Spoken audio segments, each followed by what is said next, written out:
Audio Jungle.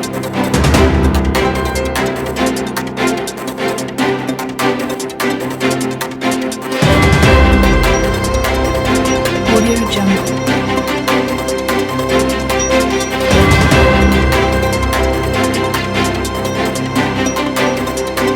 Bonjour, bonsoir, mesdames et messieurs, selon l'heure à laquelle vous nous suivez ou que vous soyez, bienvenue dans votre émission Droit de savoir. Alors que toute la classe politique congolaise en appelle à un dialogue national inclusif pour tenter de juguler la crise multiforme dans laquelle est plongé le Congo-Brazzaville, le régime de Brazzaville a plutôt opté pour une concertation politique, concertation organisée à Madingu du 25 au 26 novembre 2020. Un seul point à l'ordre du jour, la gouvernance électorale.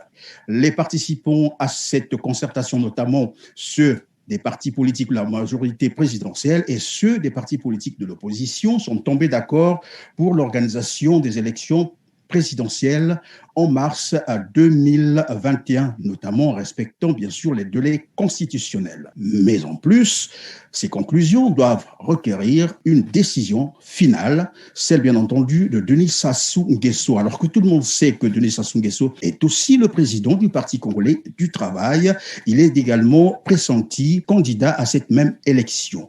Voilà pourquoi aujourd'hui, Droit de savoir revient sur cette concertation, notamment dans son contexte, la problématique et un peu les questions, sinon les points qui y ont été débattus. Nous avons sur notre plateau aujourd'hui Monsieur Clément Mirassa, président du Parti social-démocrate congolais, le PSDC. Bonjour, Monsieur Clément Mirassa. Bonjour, Monsieur Christian Perrin. Une concertation a eu lieu à Madingu du 25 au 26 novembre dernier. Des conclusions ont été arrêtées. Ces conclusions attendent encore l'aval de Denis Sassou Nguesso. Mais qu'à cela ne tienne, de manière concertée, les participants ont décidé que les élections se tiennent dans les délais constitutionnels. Que vous inspirent ces conclusions? Ils ne sont pas arrivés à un consensus. Et quand vous suivez les déclarations d'un certain nombre de participants, notamment ceux qui se réclament de l'opposition congolaise, en fait, ils ne sont pas tombés d'accord sur les délais constitutionnels. Parce qu'il semblerait qu'il y en avait qui étaient partis à Madingu pour obtenir le report des élections, parce qu'ils estiment que les conditions ne sont pas réunies pour tenir une élection présidentielle apaisée, libre, transparente et démocratique en 2021. Et je crois qu'aujourd'hui, nous avons beaucoup de déclarations, même si en partant de Madingu, certainement dans l'ère de Madingu, elles semblaient très optimistes. Mais à Brazzaville, je crois qu'elles ont changé de contour. Et visiblement, Madingu, comme l'ont dit certains d'entre eux, n'aura été qu'un rendez-vous manqué. Et il est manqué, c'est très grave pour les Congolais. Non, mais vous dites un rendez-vous manqué alors que la présidente de votre plateforme politique de l'opposition, l'IDC FOCAD, en la personne de Claudine Mounari, a déclaré devant la presse que le Congo est en paix, la concertation était une action préventive et qu'il faut d'ailleurs féliciter le ministre Raymond Zéphirambulu. Bon, vous savez qu'on est en démocratie, je ne partage pas son avis. D'ailleurs, pour témoigner ce que je dis, prenez rien que le communiqué final. Vous savez, le communiqué final commence par les termes suivants, sur instruction de son Excellence, Monsieur le Président de la République. Ça veut dire quoi? Aucun texte n'a été signé ni par le gouvernement, ni par le Président de la République pour convoquer cette concertation. Et ils ne l'ont pas fait pourquoi? Il suffit de réfléchir. Ils ne l'ont pas fait parce que ce n'est pas prévu dans les textes. Ce qui est prévu dans les textes, c'est la tenue, je dis des textes de façon constitutionnelle. C'est la tenue d'un dialogue, d'un conseil national de dialogue. Et je crois que vous avez déjà dit sur un de vos plateaux que Mbéry Martin n'est plus visible.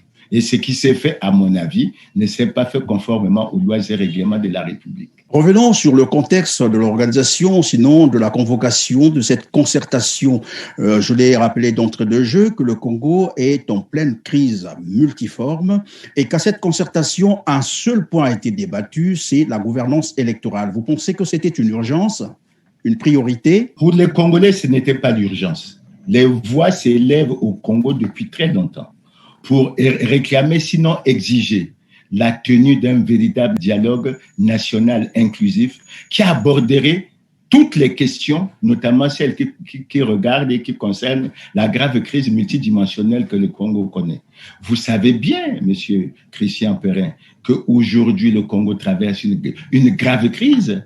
Il est même prévu qu'au cours de cette année, le taux de croissance soit pratiquement négatif. Parfois, il est même prévu négatif à 2 chiffres.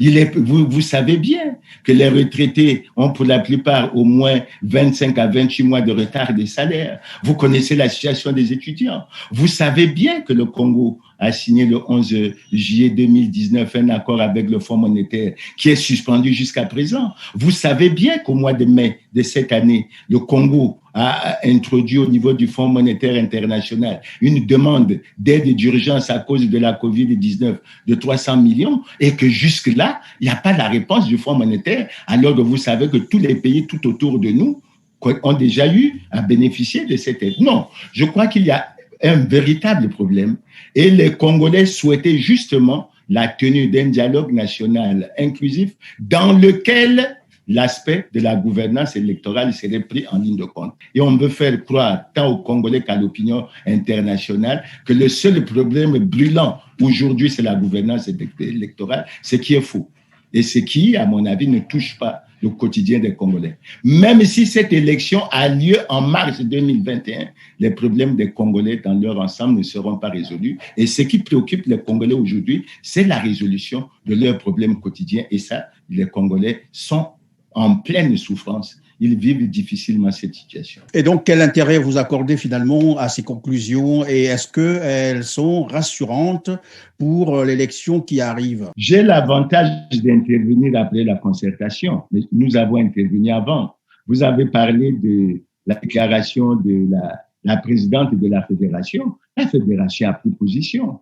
Les 3 composantes de la fédération de l'opposition congolaise, nous avons rejeté ça. Et nous nous sommes basés sur les concertations antérieures en disant qu'elles n'ont en rien fait évoluer la gouvernance électorale dans le pays.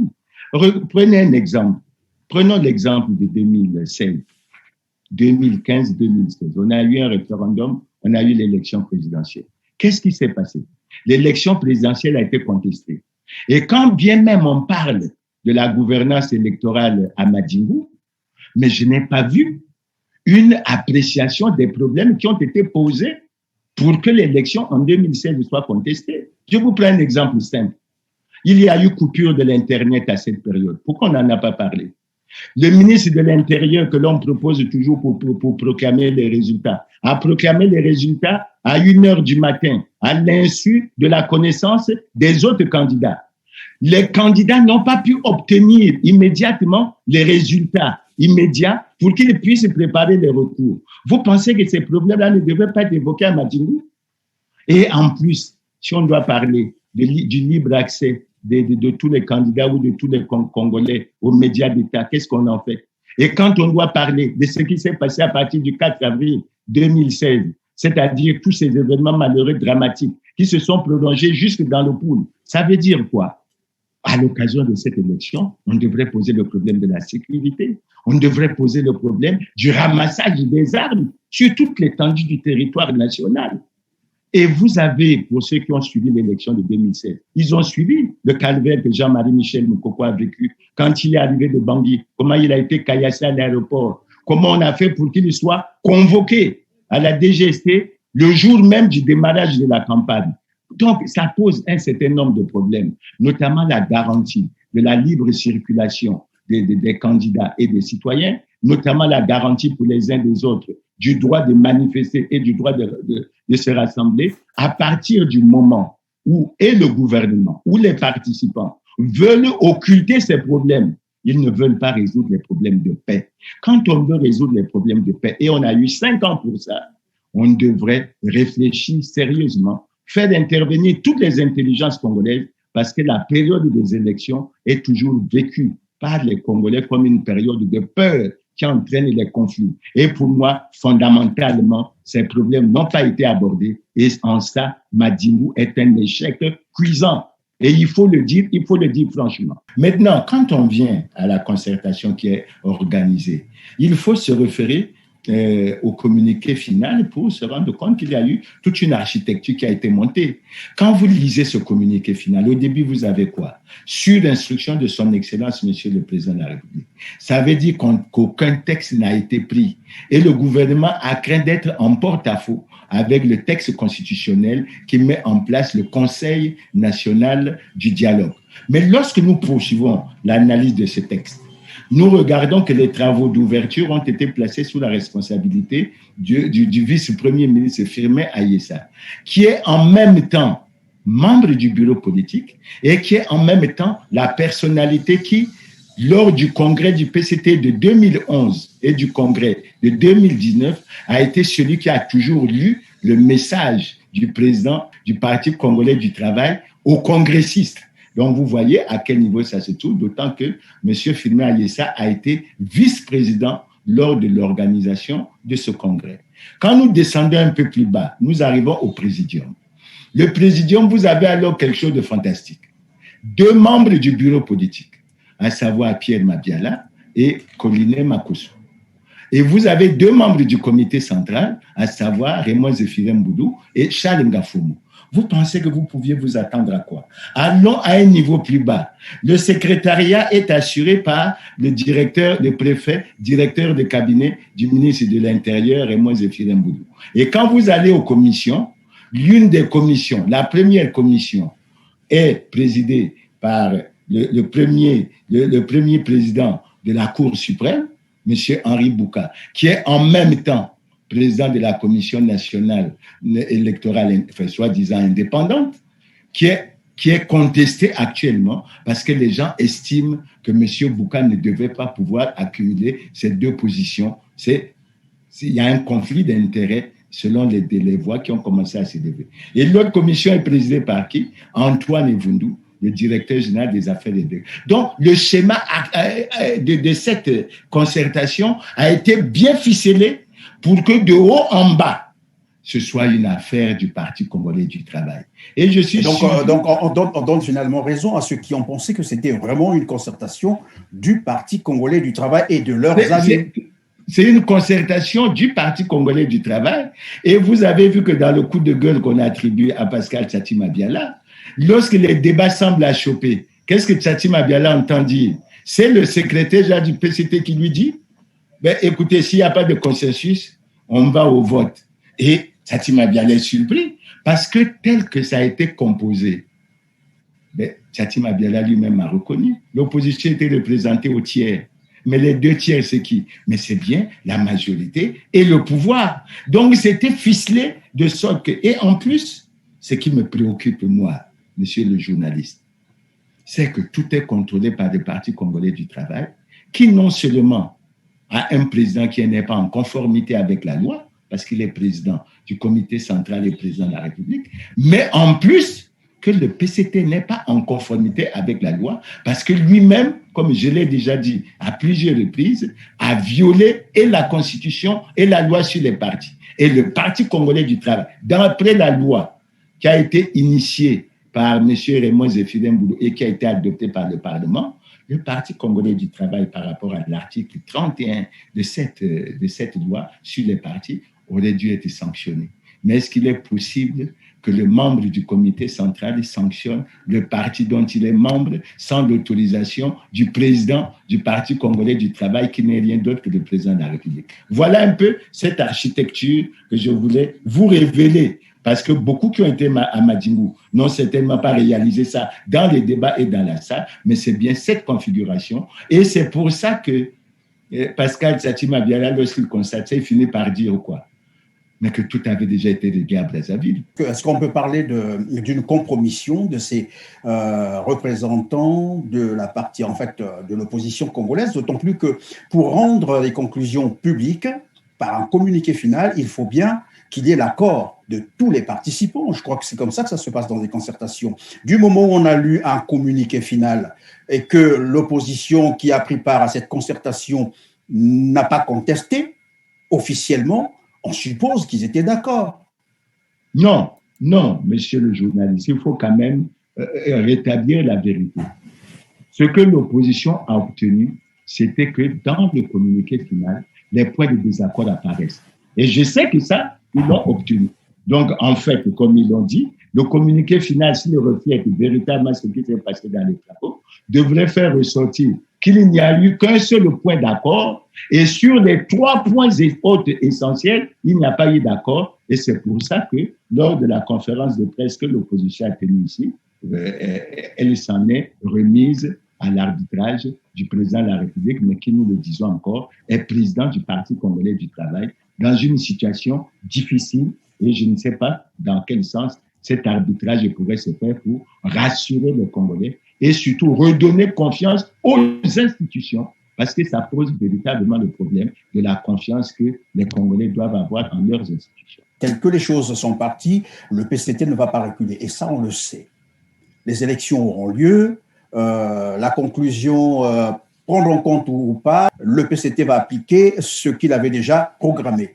À ce moment-là, qu'entend faire l'opposition congolaise? Je vais vous lire ici quelques extraits des décisions qui avaient déjà été prises sur ce qui a été discuté. Parce qu'on a le sentiment que dans cette affaire, on tourne en rond. Ce fameux problème des listes électorales, de maîtrise du corps électoral. Et ça remonte de très longtemps. Ça remonte, c'est depuis 2009, depuis la concertation. Je n'ai pris part à aucune concertation, mais depuis 2009, ça revient. Mais je prends ici ce qui a été décidé, ce qui a été abordé à Dolisie. Et qui me fait dire, je me demande s'il y a du sérieux à un moment dans ce que nous, les acteurs politiques, nous faisons. Il s'est agi à Dolisie de quoi? Il y a eu une commission qui était chargée d'examiner ce que l'on appelle la méthodologie de détermination du code électoral. Et cette commission était présidée par M. Antoine Evundu, secondé par Auguste Célestin Bogarankoua. Écoutez ce qui a été dit à cette occasion. La méthodologie proposée par l'administration, consistant à déterminer le code électoral au moyen d'une révision des listes électorales, n'est pas de nature à permettre une bonne mise à jour du fichier électoral. Deuxième point, l'organisation des élections apaisées, libres et transparentes, ainsi que la préservation de la paix sociale dépendent d'une bonne maîtrise du code électoral. Troisième point, lors de la concertation politique des Vaux en 2011, il avait été convenu d'organiser les élections législatives sur la base des listes électorales révisées compte tenu des délais impartis. Les scrutins à venir devant faire l'objet d'un recensement administratif. Vous voyez que tout ce qui est dit est clair. Avec l'approche, la méthodologie en passant par la révision des listes électorales, on ne peut pas régler le problème de la maîtrise du code électoral. C'est Antoine Evundu, le directeur général des affaires électorales, qui a présidé la commission. Et ils disent eux-mêmes que s'il n'y a pas cette maîtrise, on ne peut pas avoir des élections apaisées, libres, démocratiques et transparentes. Et vous voyez qu'en 2020, on revient pour dire il faut qu'on aille à la révision extraordinaire des listes électorales. De qui se moque-t-on? Il n'y a pas de cadre dans ce pays. Quel est le problème qui s'est posé depuis qu'on parle de ce problème? Depuis 2013 jusqu'à ce jour, le ministre Mboulou a organisé combien de recensements administratifs? Aucun. Le recensement administratif spécial qui a été organisé à la suite de Dolisie en 2014 a été contesté. Veut-on organiser dans ces pays des élections libres, démocratiques et transparentes? Je dis non. Et c'est pour ça que je dis que la concertation n'aurait pas dû avoir lieu. C'est depuis 2017 et 2018 qu'on aurait dû commencer à avoir des concertations et c'est le travail quotidien des cadres du ministère de l'administration du territoire. Je suis même amené, monsieur le journaliste, à me dire, mais devant autant de défis qu'on n'arrive pas à relever, pourquoi il n'y a pas un département ministériel qui s'occuperait de la transparence de façon générale et de la question des élections de façon particulière?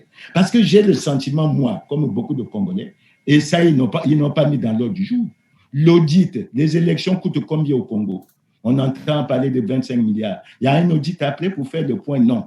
Il y a finalement comme une tendance à mettre en exergue beaucoup plus les aspects d'argent et de caisse que les aspects de bonne organisation des élections libres, démocratiques et transparentes. Et c'est depuis 2002 que les voix s'élèvent dans ce pays pour avoir ne serait-ce qu'un dialogue exclusivement penché vers les conditions permissibles pour la tenue d'une élection libre, démocratique et transparente. Et ça fait bientôt près de 20 ans qu'on n'arrive pas à les avoir. J'en profite pour retomber sur un autre problème. C'est le problème de la Commission nationale électorale indépendante. On a beau dire beaucoup de choses, je suis très heureux que Pascal Tchatima Biala ait insisté sur cette question. Mais la Commission nationale électorale indépendante du Congo, soi-disant indépendante, elle n'est pas indépendante. Elle n'est pas conforme aux standards internationaux, notamment la déclaration de Bamako de novembre 2000. Et si on va vers la charte africaine de la démocratie, des élections et de la gouvernance, on va faire exactement le même constat. Et pour les frères et les sœurs, notamment qui ont été à Madingu, je rappelle tout simplement que nous avons un document que nous avons signé avec le président Sassou en 1997, où nous avons défini les termes de référence de ce que c'est qu'une commission nationale électorale véritablement indépendante. Pourquoi il est maintenant difficile d'appliquer ça? Alors on tourne en rond et on essaye de justifier un certain nombre de choses. On vient vous le dire maintenant que c'est le ministre de l'Intérieur qui va proclamer les élections. Il le fera certainement à 1h30 du matin. Et une fois qu'il l'aura proclamé, est-ce qu'il aura remis immédiatement les documents relatifs aux différents candidats ou qu'il se prépare au recours? On n'en est pas sûr. On ne sait pas si en 2021, il y aura la coupure de l'Internet, tous les autres aspects. Donc, à mon avis, et je signale aussi en passant que nous avons eu une rencontre citoyenne avec le président du Conseil de la liberté, du Conseil supérieur de la liberté de communication, où nous avons abordé un problème qui aurait dû faire l'objet d'une préoccupation au niveau de Madingu. C'est la communication politique, avec ce problème qui a déjà été abordé, celui de la campagne électorale déguisée, qui se passe sur l'ensemble du territoire du pays, alors qu'il y a des textes qui prévoient des sanctions et personne n'a été sanctionné. C'est là où je dis, de façon claire, le constat est clair. Si nous ne réglons pas le problème du président de la République qui est en même temps président du Parti congolais du travail, si le ministre de l'Intérieur n'applique pas les sanctions qui sont prévues dans la loi sur les partis, si tout le monde sait que le Parti congolais du travail n'est pas en conformité avec la loi, mais qu'il ne peut pas être sanctionné, la conclusion, c'est que en 2021, nous ne vivrons pas une élection libre, transparente et démocratique, voire même apaisée. Vous êtes posé une question, moi je m'en tiens un peu là. Vous avez dit de qui se moque-t-on?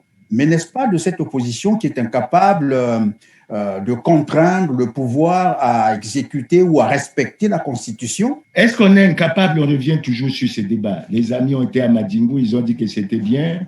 Ils nous critiquent parce que, soi-disant, nous faisons la politique de la chaise vide. Non, aujourd'hui, au moins, les problèmes sont posés. Et je souhaite que les amis de l'opposition qui étaient à Madingu prennent le relais de compléter le constat qu'ils ont fait en disant que aujourd'hui la situation du Congo est complexe parce que le président de la République est en même temps président du Parti congolais du travail. Et il faut que les Congolais règlent ce problème. Ce que je dis, M. Perrin, c'est quoi? Puisque Madingu n'a pas réglé un certain nombre de problèmes, puisque l'opposition souhaite avoir l'arbitrage du président de la République. Mais le président de la République se retrouve dans une situation de juge et parti, même de partisans, puisqu'il est président du Parti congolais du travail. D'après vous, l'issue, c'est quoi? Mais c'est d'aller à un dialogue national inclusif qui se chargera d'approfondir la question de la gouvernance électorale à partir de ce qui a été fait à Madingu, mais qui en plus abordera les autres aspects de la vie économique, politique, économique, sociale et financière, voire même culturelle du pays. C'est à ça que je dis. C'est pour ça que je dis l'opposition, en ayant pris une position qui a fait que les accords ont été mentionnés. Le président de la République était dans une situation délicate où il est jugé parti.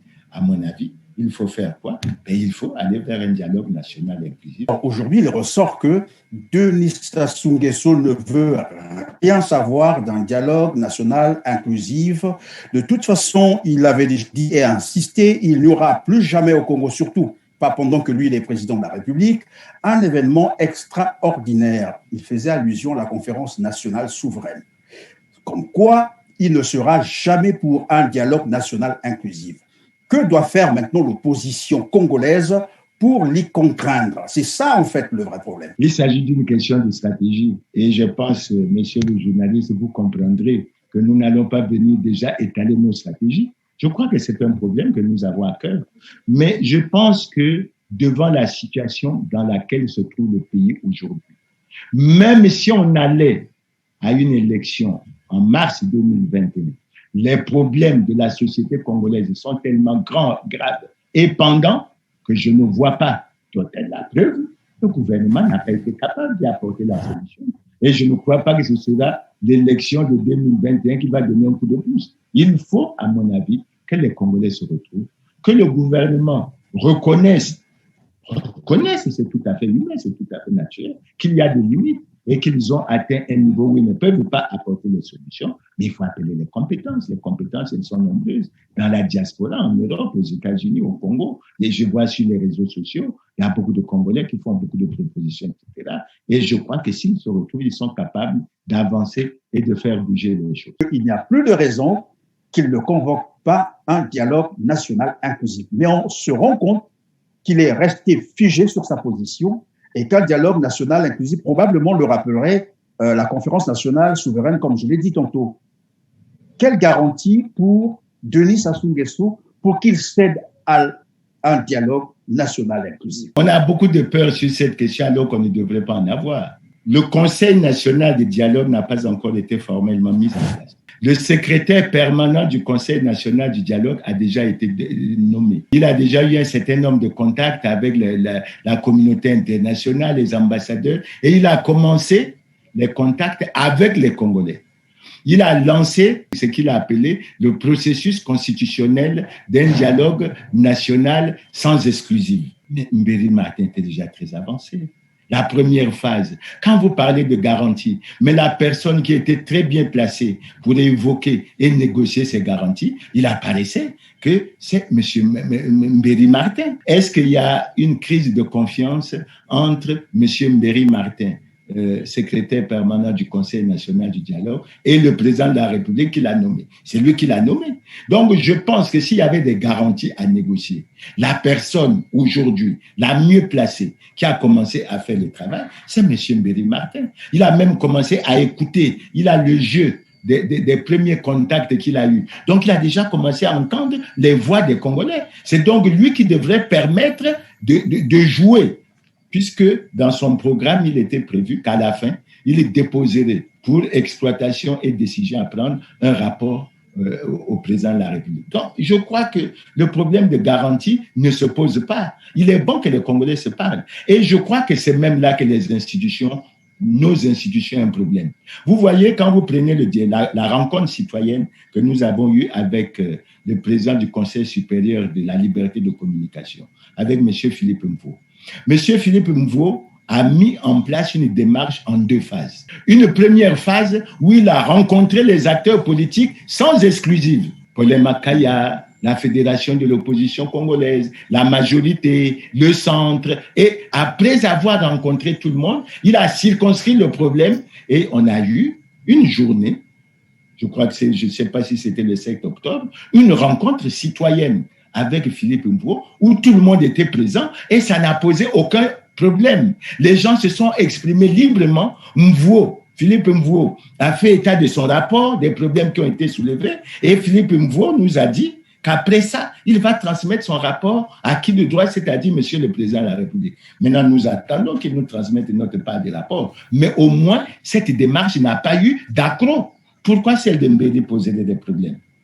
Vous voyez, monsieur le journaliste, quand nous parlons, on dit, eux, ils ne font que critiquer, on ne propose rien. Vous trouvez normal qu'au moment où on parle de la réduction du train de vie de l'État, où les retraités n'ont pas de pension, où les étudiants n'ont pas de bourse, vous trouvez normal qu'on déplace des Congolais à Madingou avec soi-disant, bon, c'est ce que j'ai appris sur les réseaux sociaux, des perdièmes d'1 500 000 ou des perdièmes de 2 500 000, etc. Ça veut dire quoi? Déjà, les Congolais ont boudé cette réunion de l'appel à propos du 80e anniversaire de l'appel du général de Gaulle à Brazzaville. Ils ont pensé que les Congolais avaient d'autres préoccupations que ça. Est-ce que c'est normal? Ça, c'est le premier volet. Le deuxième volet, est-ce qu'il est normal qu'on puisse accorder de l'importance à un sujet comme la gouvernance électorale et la préparation d'une élection apaisée, libre, démocratique, crédible et transparente. Et qu'on découvre l'ordre du jour à Madjingu. Est-ce que c'est sérieux ça? Il n'y a pas de compétences depuis 2017 que s'est tenue la concertation de Ouesso. Et pourtant, il s'agit de quoi? Il s'agit de rassembler un certain nombre de cadres. Et quand vous prenez un certain nombre de recommandations qui ont été faites, je prends par exemple la recommandation sur le plafonnement des dépenses des campagnes électorales. Franchement, ça dure depuis 2011 à Evo. Depuis 2011 à Evo, le gouvernement congolais n'est pas capable de mettre quelques Congolais ensemble pour rédiger et élaborer un projet de loi. Est-ce que vous trouvez ça sérieux? C'est un manque de volonté politique. C'est la même chose que le problème de la déclaration du patrimoine. Parce que vous voyez, la plupart des responsables des institutions, jusqu'à aujourd'hui, n'ont pas déclaré leur patrimoine. Lorsqu'on vous dit, le ministre de l'Intérieur dit les partis sont conformes. Le Parti congolais du travail n'est pas conforme. Si je cite au moins 10 partis qui ont des responsables, qui ont été élus ou nommés à des hautes fonctions, qui n'ont jamais déclaré leur patrimoine, mais vous allez voir au moins qu'il y a 10 partis, et vous voyez le scandale. Mon frère Libongo, il était même déjà dit à l'aéroport pour partir, parce que son parti figure dans la liste des 45 partis qui ont été publiés, la liste qui a été publiée par le ministre de l'Intérieur. Et c'est à l'aéroport qu'on lui fait, dit-on, dire à travers d'une ordonnance du ministère de la Justice que son parti n'est pas conforme à la loi. Est-ce que vous trouvez ça sérieux au niveau des institutions? Nous avons un réel problème. Mais il ne faut pas qu'on profite des institutions pour régler des problèmes, des problèmes de conflit et des problèmes d'hommes. À ce moment-là, on raisonne en termes d'hommes d'État et on voit les choses de façon sereine. Mais qui aurait pu poser le problème? Et ça n'a pas été posé. De la neutralité de l'administration. Du côté partisan de cette administration. Comment on fait? On déclare certains partis conformes alors qu'ils ne le sont pas. Pourquoi? Mais parce qu'on est partisan. Alors, vous pensez que le ministre de l'Intérieur, qui est membre du comité central, qui est appelé à proclamer les résultats, vous pensez que demain, quelle que soit l'issue des résultats, il peut venir vous proclamer une élection pour dire que le président s'assoit battu? Je ne crois pas à ça. Et c'est pour ça que dans la plupart des pays africains, il est souvent dit qu'on ne perd pas des élections qu'on organise. Parce que, in fine, même la personne qui va à la proclamation, ce n'est pas une personne indépendante. Et c'est dommage que Madjingu n'ait pas pris tous ces aspects en ligne de compte. Et je crois que nous devrions en tirer les leçons. Mais maintenant que la sonnette d'alarme est tirée, on sait qu'il n'y a pas eu d'accord. On sait que c'est un rendez-vous manqué. Et on sait que Pascal Tchati Mabiala a déclaré à nos frères et amis de la majorité, que vous avez détruit le peu qu'on a pu mettre ensemble. Bon, on fait comment? À vous entendre, depuis le début d'ailleurs de cette émission, j'ai l'impression qu'on est là devant un cocktail explosif. Alors, s'il y avait un conseil à donner à toute la classe politique congolaise, que leur direz-vous? Écoutez, on va bientôt entendre un discours de fin d'année. À chaque fin d'année, on dit quoi? L'appel lié au dialogue. Il faut que le dialogue se fasse de façon franche et sincère. Si le dialogue n'est pas fait de façon franche et sincère, on a le sentiment qu'il y a comme un cocktail. Aujourd'hui, le Congo a des problèmes. Il faut que les Congolais s'asseyent. Sinon, on fait comment? Regardez, nous qui sommes à l'opposition, nous n'avons pas oublié ce que nous avons vécu. J'ai été en 2015 à un meeting à Pointe-Noire. Et à l'issue du meeting de Pointe-Noire, après le meeting, je me suis vu interdire l'accès dans l'avion pour entrer à Brazzaville. Comme quoi, je devais être mis en état d'arrestation. Ça veut dire quoi? Si on n'a même pas cette liberté de circulation, cette liberté de rassemblement, cette liberté d'expression, on va où? Mais les gens disent, et je préfère vous le dire avec un brin d'humour, on dit, oh, Mirasai fait beaucoup de bruit, son parti, c'est une coquille. D'ailleurs, son parti est formé de qui? Son parti est formé de sa femme et de ses enfants. Mais ceux qui ont des partis qui gagnent toutes les élections, ils ont amené le pays où? Dans le chaos, dans le gouffre. Et on ne s'en sort pas. Ils ont gagné, ils ont tout gagné. Toutes les élections, législatives, sénatoriales, tout, ils ont tout gagné. Mais le pays est où? La catastrophe. Et quand on prend les indicateurs statistiques, on est peiné de voir qu'un pays aussi riche que celui-ci se soit retrouvé dans cette situation. Et on ne devrait pas se permettre de continuer à faire le jeu comme ce qui s'est fait à Madingu. Je m'excuse pour ces frères qui sont partis là-bas et pour qui j'ai beaucoup de respect. Mais on devrait arrêter ça. Et on devrait vraiment écouter le son de cloche que le Fonds monétaire a lancé en nous demandant de nous remettre en cause, en nous demandant d'abandonner les pratiques de gestion calamiteuses et scabreuses du passé pour nous mettre à la modernité, à la gouvernance, à la transparence. C'est ça qu'on nous demande. Et lorsque vous voyez que nous n'arrivons même pas à régler un problème au niveau de la lutte contre la corruption, ça veut dire que nous avons choisi un système qui ne sait que protéger ceux qui se sont servis, ceux qui se sont enrichis, mais d'enfoncer les Congolais dans leur grande majorité dans la situation misérable dans laquelle ils croupissent aujourd'hui. Vous parlez de la composante JM, donc Jean-Marie Michel Mokoko, mais curieusement, on vous a vu, quand je dis on vous a vu, donc l'opposition qui a pris part à la concertation n'a même pas fait état de la libération de ces prisonniers politiques. Curieusement.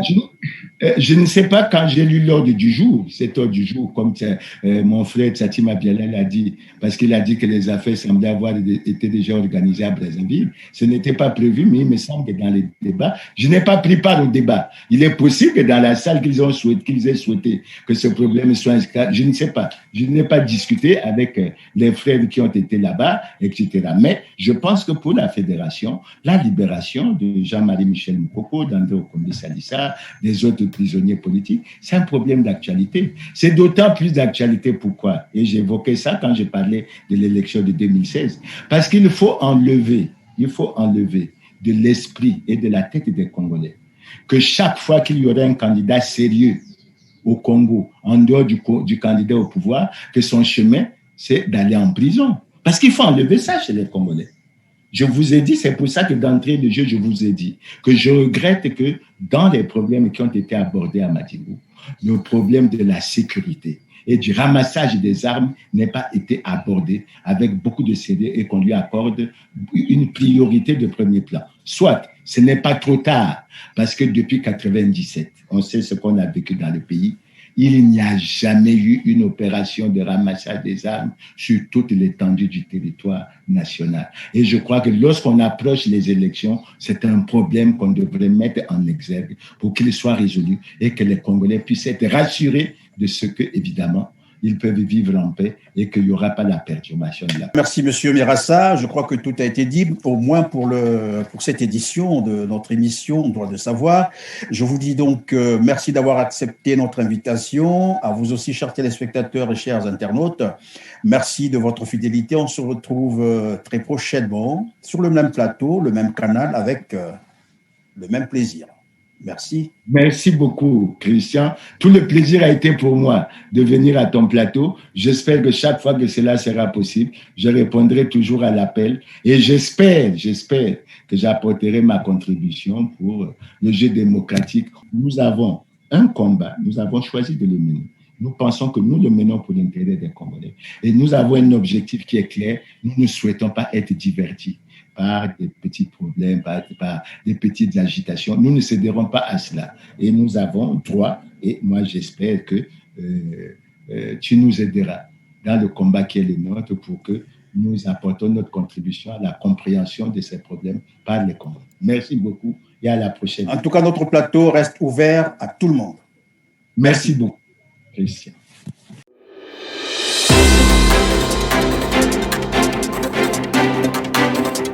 Audio Jungle.